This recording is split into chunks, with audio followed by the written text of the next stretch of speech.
Working on the Elephants on Acid album was it was different than most other albums that we've worked on together with Muggs. You know, a lot of that stuff we're all hands-on in the studio all together and throwing ideas around and stuff like that. This one, you know, was pretty much his brainchild in terms of the concept of it and how he wanted the music to be. And, you know, we always trust in his process. You know, as a group, you know, we all have our roles in it. And his role is to, you know, come with the musical background, and which births the vibe that, you know, we write to and whatnot.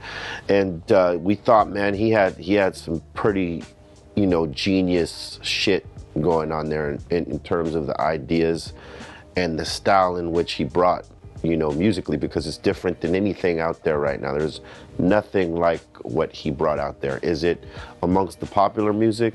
Nah, it's not. It's for those fucking heads that like that crazy, dark, dusty shit, you know, and whoever comes to it from there is great, and whoever doesn't, they don't. But that's the way we've always took the approach on our music. It's like, you know, we do it out of the box. If you fuck with it, you fuck with it. If you don't, it's all good.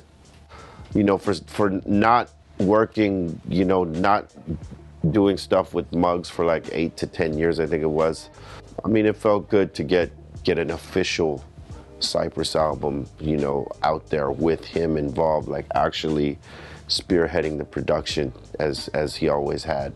So it felt good, man, and doing some of the live songs, you know, you feel that energy from it. You know, so it was good. It was a long process, though. You know, we started, fuck, how many years ago was that? Like 5, 6 years ago? 6, yeah. We started and then we stopped, got back on it, stopped, and then decided, you know, fuck it, let's get to the finish. Because, you know, we were all tied up with individual endeavors and stuff like that, you know, so the schedules pretty much pulled us away from the project or from the album for a while. Then when we got it ourselves together, we said, okay, let's make an effort to get this in and done. You know, we've been talking about it for a while.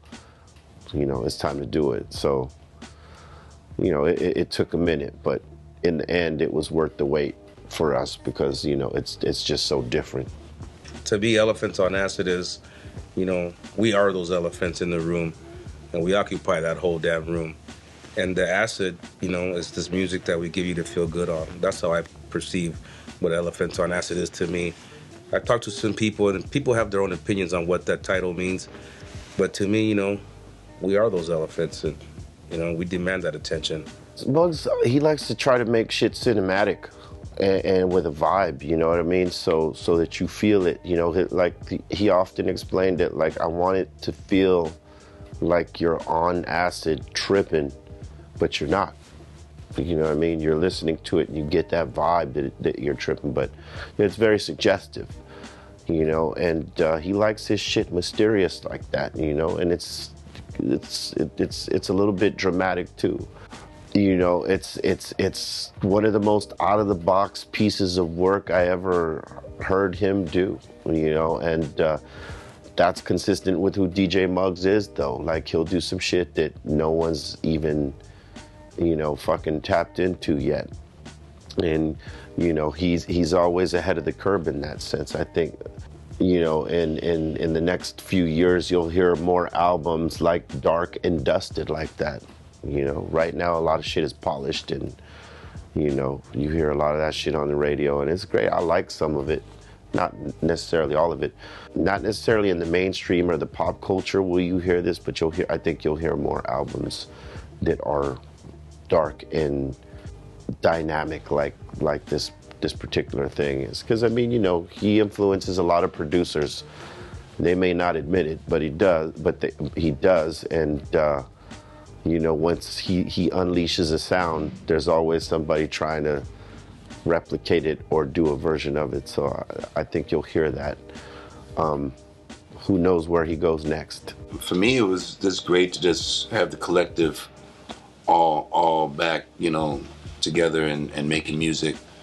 And even though it was a long process, you know, I think what came out was something fresh for us. It was Cypress Hill sound, but updated into now. You know, you can get some of those dark flavors, those dark melodies and dark beats, and you know what Being Sen was spitting on it was, you know, it was on it. You know, everything was just updated and upgraded. You know, so it just felt good to just get it all back together and finally be able to do some of these new songs live. It's been great. So you know, finally getting it all together was the best thing. Yeah, well, after these tours, because we got another one in June, July, after we finish this one, we'll probably get to work on, you know, the doc and finishing the doc up and all that stuff. But we also got new music in the can as well that we recorded not too long ago with Black Milk, full album, some hip hop shit for sure. Much different than Elephants on Acid. It's more boom bap-ish, if you will, you know, but, you know, we got that.